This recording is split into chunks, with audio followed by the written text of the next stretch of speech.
cross your hand. Some animals like lizards and salamanders can regrow lost body parts. Humans can't. Why? This is the mystery that science is racing to solve. To unravel this mystery, we'll explore nature's masters of regeneration. We'll begin by exploring the animal kingdom, looking at creatures like the axolotl, which can regenerate limbs and even parts of its brain.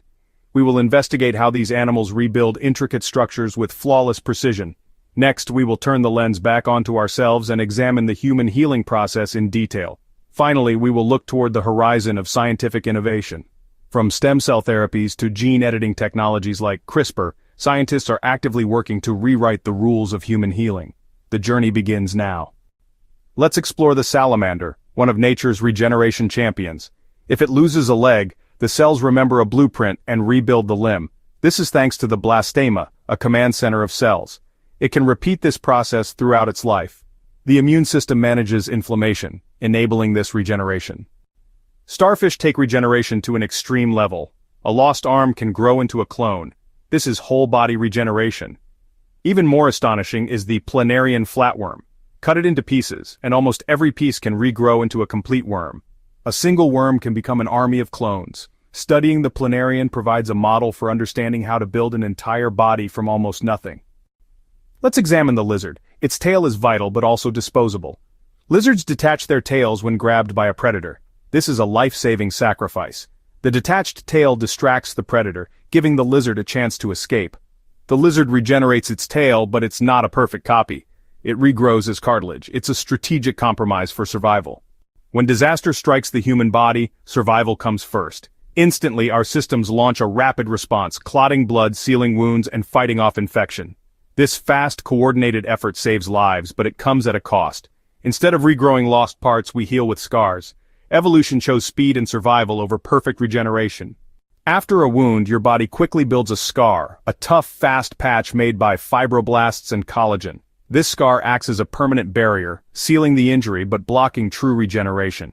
It's an evolutionary trade-off, fast healing and survival at the cost of lost function. The human immune system is a powerful defense, rushing to heal wounds and block infection. But this speed comes at a cost. We heal with scars, not new limbs. Salamanders, on the other hand, have an immune response that allows true regeneration. When they lose a limb, their immune cells help rebuild, not just repair. Scientists are now studying both systems, searching for ways to shift human healing from scarring to regeneration. Humans can't regenerate limbs because we seem to have lost the instructions. During embryonic development, our cells follow a precise genetic blueprint to construct our bodies.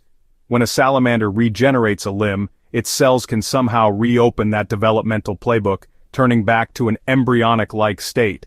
Unlocking these dormant pathways without causing unintended consequences like cancer is one of the greatest challenges in regenerative medicine. The strategy of rapid scarring was a safer bet for survival than a lengthy regenerative process. At the heart of regeneration lies stem cells, biological master keys with the power to transform. In the animal kingdom, stem cells correlate with regenerative ability. For regeneration champions like the salamander, the process hinges on the blastema, a hub of stem cell-like activity. This ability separates regenerative animals from humans. Instead of a blastema, our bodies assemble fibroblasts to build a scar. Understanding how a salamander reprograms its cells is a primary focus of regenerative biology. Stem cells need instructions. Signaling molecules and growth factors are chemical messengers for cell division. It's a finely tuned symphony, guiding limb construction. In regenerating animals, injury triggers these signals. Nerves release growth factors, essential for cell proliferation. These pathways sculpt our bodies. Scientists seek master switches to reawaken our molecular orchestra. Why can't humans regrow limbs like some animals? The answer lies in evolution's trade-offs. Mammals evolved to prioritize rapid healing over regeneration. Our high metabolism meant open wounds were dangerous, so quick clotting and scarring became essential. We traded regeneration for better defenses against infection and cancer. The same genes that drive regeneration can also cause cancer if misregulated. Our inability to regrow limbs is the price for a robust immune system and cancer resistance. It's not a flaw, but a strategic evolutionary choice. The scars we bear are the signature of that bargain. What if our regenerative ability is just dormant? The genes that built our limbs are still in our DNA, silenced after birth. Scientists compare our genome to regenerative animals like axolotls, finding we share most of the same genes. Modern medicine aims to find the key to unlock these genes. Tools like CRISPR offer hope to reactivate our regenerative code. This suggests our regenerative ghost is real, just hidden. If we succeed, we could relearn the art of rebuilding ourselves. Awakening regeneration may start with architecture, not just genetics. What if we could guide healing with bioscaffolds? Scientists are developing 3D frameworks, encouraging cells to rebuild instead of scar. Already they help heal burns and repair cartilage. By replacing scars with intelligent frameworks, we could redirect healing down a regenerative path. It's a bold vision, but the first steps are already underway. Scaffolds need builders. Enter stem cells. Unlike salamanders, we lack the ability to regenerate tissue at injury sites. Stem cell therapy aims to supply cells, harvested or reprogrammed in the lab. Induced pluripotent stem cells can become any cell type, offering limitless potential for repair.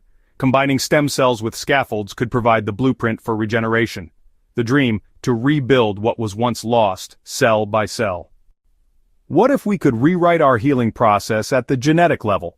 Gene editing tools like CRISPR let us target and modify specific genes, potentially reactivating our dormant regenerative programs. The goal nudging cells to regrow tissue instead of forming scars. The risks are high, missteps could trigger cancer. While regrowing a human limb remains science fiction, the toolkit is growing. By combining scaffolds, stem cells, and gene editing, we're edging toward unlocking our hidden potential.